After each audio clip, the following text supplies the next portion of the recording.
Music can be one of the key components to bringing your podcast to life. So whether it's just an intro and an outro that bookends your show, or you've got this entire musical experience that's expertly edited into and woven throughout your show, you want to be sure that you're using the right music the right way so that people will applaudcast your podcast.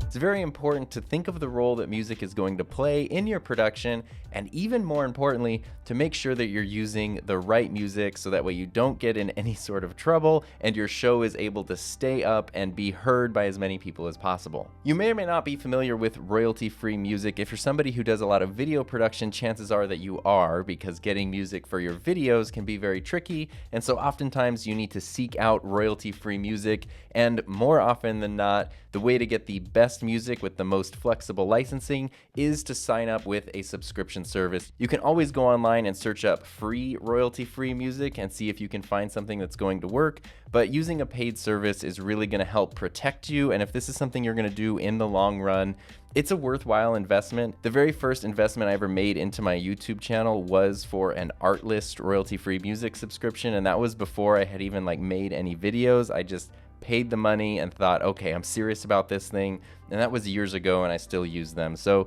there are a lot of royalty-free music sites out there. However, today I'm going to talk specifically about Artlist.io and Epidemic Sound, because those are the two services that I use, and even if you end up choosing something else, you can at least see what to look for in a good royalty-free music service. Artlist looks kind of like a music playing website. You find the song that you want, you can preview them, and then you can click the download button and you basically go check out and download the song, and you can use it however you want. Now, Artlist does require an annual payment, so you pay for the whole year all at once, all up front. But if we go to their licensing page and we search for the word podcast, we can see that it pops up here. You're granted a non-exclusive license to use this music in a bunch of different formats, including specifically podcasts. So not every royalty-free music site mentions podcasting specifically. Since podcasts have become more popular over the past few years, it's more common for them to mention it, but it was something that just a few years ago, it was tough to find royalty-free music that you could use in a podcast.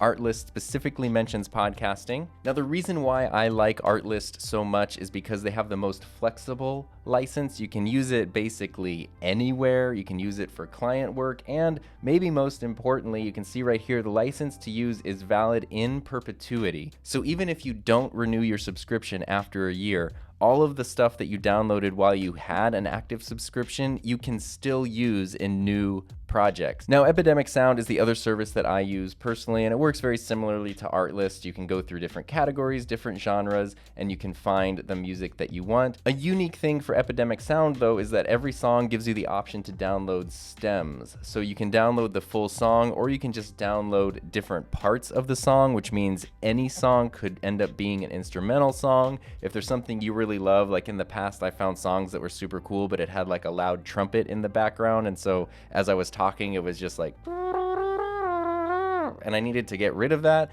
I could download everything except the track with the trumpet on it, and then I had a great background. So there's a lot of flexibility with the fact that you can do that for every song, and the Epidemic library is huge. It's definitely bigger than the Artlist library, although both services are constantly adding music. Epidemic is a monthly fee. You could pay annually if you wanted to, but you can also just pay month to month. However, their license is not perpetual, meaning that while you have an active license, you can download songs and use them. When you cancel your subscription, or if you don't renew your subscription, then you can't make any new work that includes that music. The work you created while you did have an active subscription will be safe. You're not going to get copyright claims or anything like that, but you just can't use that music anymore in anything new. And Epidemic does have different subscriptions for personal, commercial, and enterprise, so it's not just one license for everybody. It kind of depends on your use case. But what you're hopefully noticing is that no matter which one you choose, it does specifically say that you can use it with podcasts. Now, one thing to be aware of, because I get this question a lot, if you host your podcast through Anchor, Anchor is owned by Spotify, and that means your Anchor hosted podcast can actually use music from the Spotify library, which obviously includes a lot of copyrighted material. And while some people love being able to do that, it is important to note that that is going to limit your podcast to being listened to on Spotify because they have somehow worked out those licensing agreements with those copyright holders. But if somebody listens to your podcast that includes copyrighted music on a different platform, it might not end up even being available on that platform. It might get copyright claimed on that platform. You could be in for a headache if you try to use copyrighted music on different platforms. It's just one of those things. If you're thinking, hey, I know a way around this where I can use copyrighted music, there's definitely a catch. So hopefully that gives you at least a basic overview on how to incorporate music effectively and legally into your podcast. If you want to know more about producing your podcast, I've got cast you covered. Check out some of these videos right here.